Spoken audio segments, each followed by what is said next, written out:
환영합니다. 좋아요, 구독, 알림 설정까지.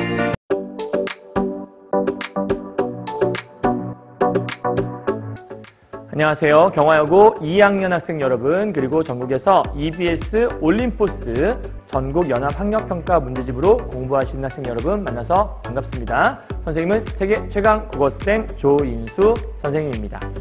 자, 오늘은요, 이제 8번째 시인 것 같아요. 우리 지난 시간에 이정복의 의자라는 시를 공부했었고요.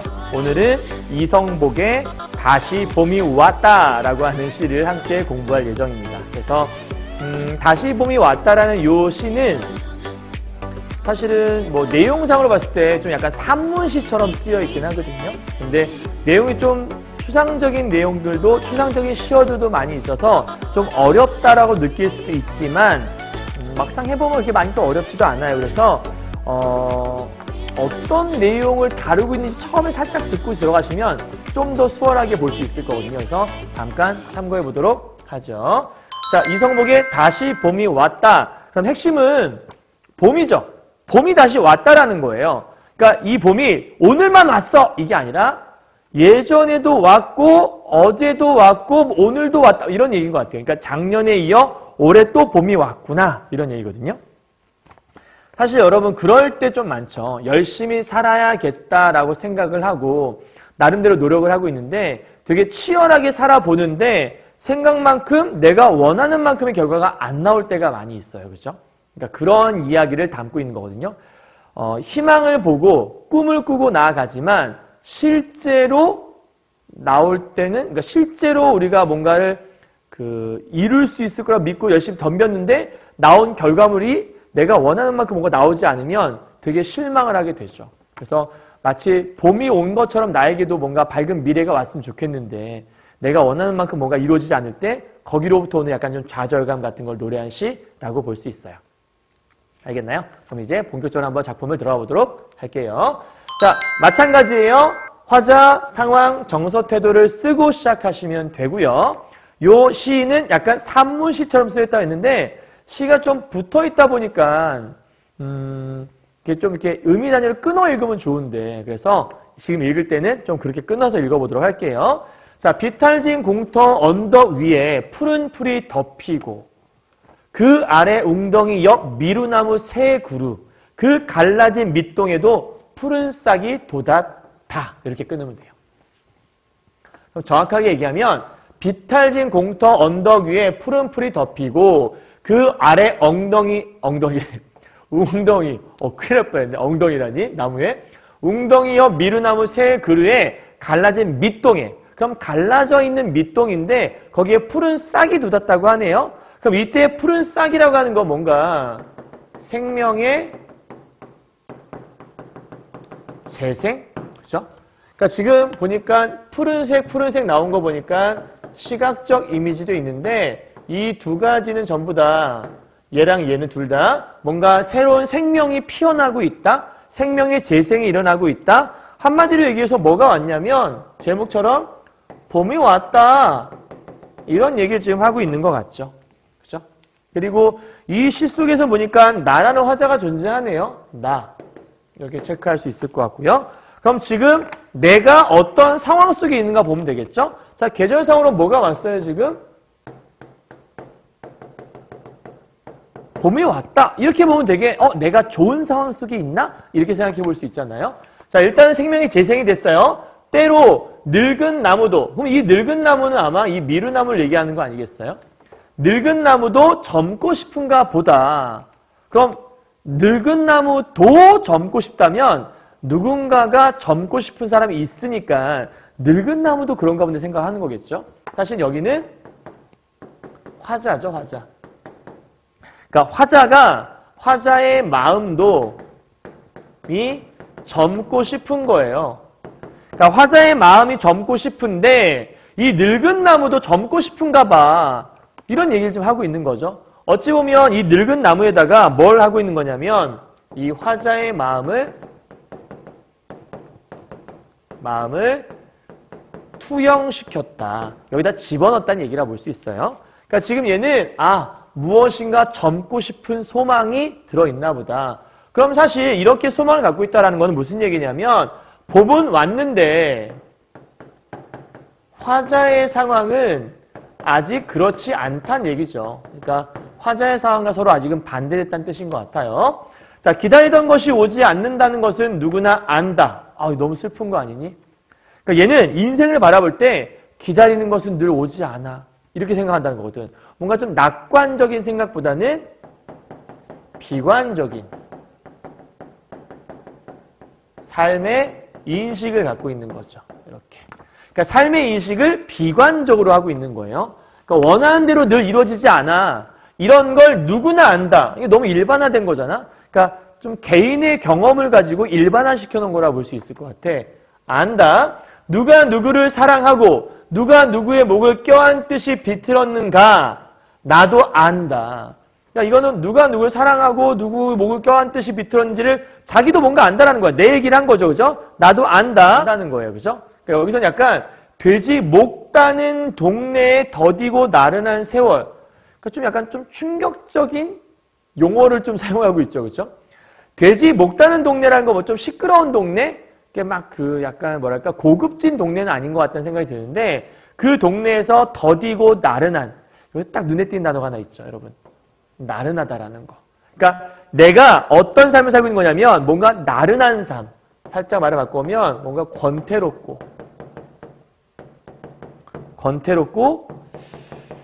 뭔가 좀 고급진 게 아니라 비루한 삶을 살고 있는 그냥 가난하고 남루한 그런 삶을 살고 있는 모습. 그러니까 이거는 지금 화자가 삶을 어떻게 생각하고 있는지 요거는 이 삶이라는 것에 대한 삶에 대한 화자의 인식을 보여주는 거예요. 그러니까 이 화자는 삶을 어떻게 인식하고 있어요? 굉장히 좋지 않은 것으로. 여기서 알 수 있는 태도는 이 화자는 굉장히 무기력한 태도를 보이고 있어요. 그러니까 화자는 봄이 왔어. 그럼 좋은 생각을 해야 되는데 자신의 상황이 좋지 않으니 이런 무기력한 태도를 취하고 있다고 볼 수 있는 거예요. 왜? 봄이 왔지만 나는 굉장히 나른한 상태거든.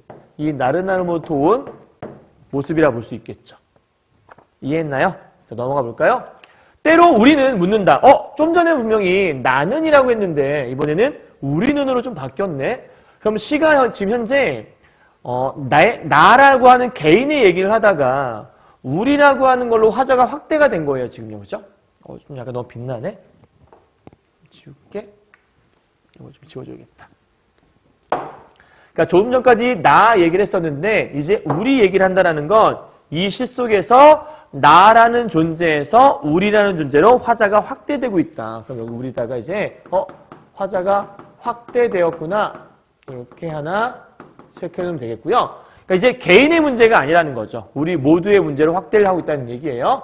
우리의 구분 등에 푸른 싹이 날까? 그럼 우리의 구분 등이라고 하는 건 일단 기본적으로 굽었잖아. 마이너스지. 부정적인 현실에 이런 뜻이겠죠. 그럼 푸른 싹이 날까라고 하는 건 푸른 싹은 봄에 나는 거잖아. 희망이죠. 희망. 이것이 돋을까? 라고 물어봤어. 그럼 돋을까? 라고 하는 건 뭐야? 변화 가능성이 있을까? 라고 하는 거잖아. 얘는 변화 가능성에 대한 의문을 제기하고 있는 거죠.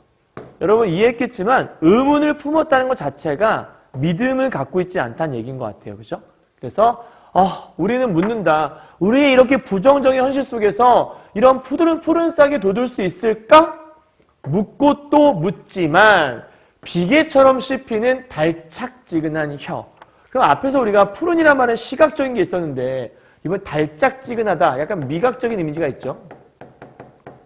감각적인 이미지가 여러 가지가 나오네요. 근데 비계처럼 뭔가 씹히는 달짝지근한 건 비계는 이렇게 좀 달라붙는다는 얘기잖아. 어딘가에 달라붙어서 떨어지지 않는다는 얘기거든. 그럼 이 얘기는 얘기하는 게 뭐냐면 지금 나에게 주어진 현실에 안주하고 있다 이런 의미라고 볼 수 있어요. 그러니까 나에게 지금 현재 현실이 주어졌어. 근데 달짝지근한 혀처럼 됐다는 얘기는 이 현실에 다싹 붙어서 이게 잘 떨어지지 않는다는 얘기예요. 그러니까 이 현실에 안주하고 벗어나지 못하는 것 같은 그런 느낌을 주고 있는 거죠. 또 하나요. 우리들의 삶은 항상 낡은 유리창에 흔들리는 먼지 낀 풍경 같았대. 그럼 우리들의 삶이 먼지 낀 풍경이라고 하는 건 여전히 이 사람은 부정적인 인식을 표출하고 있는 거죠. 그럼 주어진 현실에 안주한다는 거는 내가 굉장히 무기력한 삶을 얘기하는 거잖아. 그러니까 계속해서 이 사람은 자신에게 주어진 삶에 대해서 봄이 왔어. 다시 봄은 왔으나 뭔가 이게 내 상황이 해결될 것 같지가 않은데 이런 얘기를 한 거라고 볼 수 있겠죠. 마지막 년이에요. 흔들리며 보채며. 아, 하나 더 있는 것 같은데. 흔들리며 보채며. 마지막 년 맞네. 흔들리며. 나 혼자서 무슨 말 하는 거니? 흔들리며 보채며 얼핏 잠들기도 하고 그 잠에서 깨일 땐 솟아오르고 싶었다. 그럼 얘들아 지금 흔들리며 보채며 뭔가 잠들었다가 깨어났을 때 딱 드는 감정. 아, 벗어나고 싶다. 그럼 솟아오르고 싶었다는 거는 지금 상황에서 벗어나고 싶은 거잖아. 그럼 솟아오른다는 건 뭐냐면 치열한 삶에 대한 소망을 얘기하는 거야. 무슨 얘기냐면 지금처럼 나른한 삶, 무기력한 삶, 여기로부터 솟아오르겠다는 얘기는 더 이상 무기력하게 살지 않고 이제는 치열하게 살고 싶어. 치열한 삶에 대한 소망을 드러내고 있는 건데 문제는 세차장 고무 호수에 길길이 날뛰는 물줄기. 얘도 비슷하네. 길길이 날뛴다는 것들은 우리가 역동적인 이미지가 있는 거잖아요. 그러니까 역동적이라는 건 뭔가 활발한 걸 얘기하는 거고 그러면 여기서 말하는 이 길길이 날뛰는 물줄기도 마찬가지로 열정적인 삶을 얘기하는 거지. 이러한 물줄기처럼 갈기갈기 찢어지고 아우성치고 아우성치는 건 우리 청각적 이미지가 좀 있네. 찢어지고 찢겨지는 건 얘들아 이거는 또 시각적 이미지가 있네. 그렇죠? 되게 많다. 시각적, 청각적, 미각적까지. 자, 아우성치고 울고불고 머리칼 쥐어뜯고 몸부림친 이 모든 모습이 어쨌든 현실로부터 뭐 하려고 하는 거야? 이 모습은 현실에서 벗어나려는 시도를 얘기하는 거지. 그러니까 열심히 이 무기력한 현실로부터 벗어나려는 열정 그리고 노력들을 얘기하는 거예요. 그렇게 몸부림치면서 솟아오르고 싶었다라는 거지. 그럼 어떻게 본다면 약간 여기랑 뭐가 될 수 있어? 뒤집어진 거야. 쉽게 말하면 세차장 고무호수에 길길이 날뛰는 물줄기처럼 갈기갈기 불라불라불라 몸부림치면서 흔들리고 보채며 불라불라 솟아오르고 싶었어! 이런 얘기지. 솟아오르고 싶었어. 소망을 얘기했으나 그런 일은 없었어 라고 끝나는 거야. 결국 그런 일은 없었다. 여전히 뭐가 없어? 변함 없는 현실을 보여주고 있는 거지. 소망이 좌절된 것 같아요. 부정적인 현실이 지속되고 있는 거죠. 그리고 다시 한번 돼지 목 따는 동네에 더디고 나른한 세월이 또 나에게 들어온 거예요. 동일한 통사 구조의 반복이죠. 동통반이라고 적을게요. 동일한 통사 구조의 반복. 앞에서 얘기했던 돼지 목 따는 이 부분을 똑같이 반복했어. 왜요? 강조하기 위해서. 뭘요?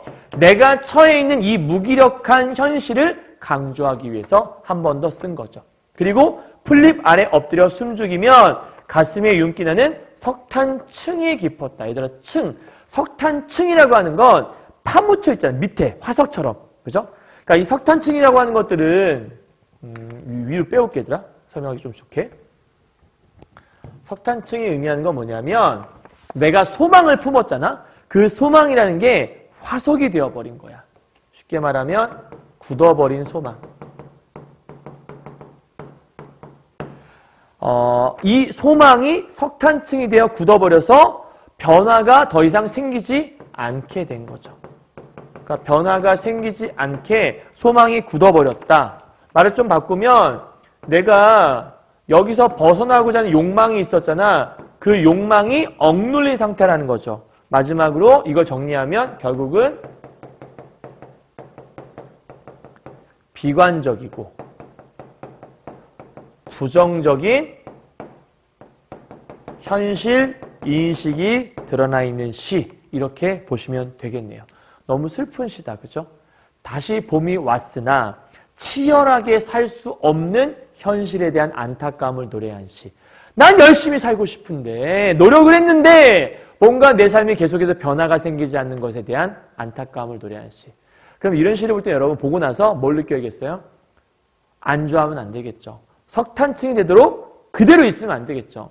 솟아오르고 싶었다면 계속해서 노력하셔야겠죠. 지금의 여러분의 성적에 만족하지 마시고 좀 더 노력하는 모습이 필요할 것 같아요. 정리하죠. 자, 이 시의 주제가 뭐냐?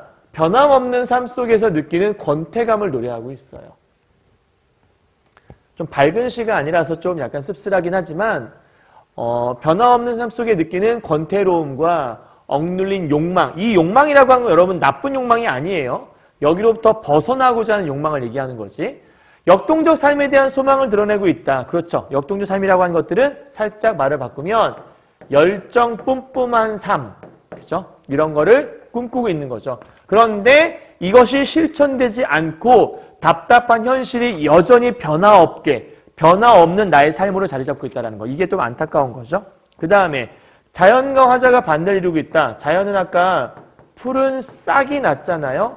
그런데 화자는 어땠죠? 여전히 변화 없는 삶을 살고 있었죠. 그래서 서로 대조를 이루는 거죠. 푸른 싹이 왜 변화가 있는 거야? 이제 봄이 와서 싹이 돋아났으니까. 그죠? 네 번째, 다양한 감각적 이미지. 아까 시각, 청각, 미각 이런 거 되게 많이 있었죠. 그 다음에 여기 빠진 게 있다면 다섯 번째, 도치까지도 생각해 볼 수 있을 것 같네요. 말줄임표 같은 경우에는 있으니까 말줄임표는 여운을 주고 있다 이런 것도 설명할 수 있을 것 같기도 하고요. 되셨나요? 자, 여기까지 정리 끝. 다 했네요. 사실 오늘 시는 여러분 읽고 나서 좀 마음이 씁쓸해지는 시이긴 한데요. 중요한 건 이 시를 통해서 말하고자 하는 건 그렇게 안 된다. 어차피 안 돼. 그러니까 노력하지 마. 이런 얘기를 하고 싶은 게 아니라 치열하게 사는 삶이 필요하지 않을까. 열심히 살고 치열하게 살아도 이렇게 굳어지기 쉽고 석탄층이 되기 쉬운데 노력하지 않으면 더더욱 변화는 일어날 수 없겠죠. 그래서 이러한 삶에 안주하지 말고 좀 더 노력하고 좀 더 변화를 위해 꿈꾸는 우리들의 모습이 되어야겠습니다. 여러분, 지금 여러분의 국어 성적 영원한 여러분의 성적 아니에요. 석탄층이 되지 않을 수 있도록 열심히 노력하시고 좀 더 높은 단계로 나아갈 수 있도록 계속해서 열정적인 뿜뿜을 보여주셨으면 좋겠습니다. 아시겠죠? 자, 우리 다음 시간에 다른 또 현대시를 뵙도록 하죠. 수고하셨습니다. 안녕!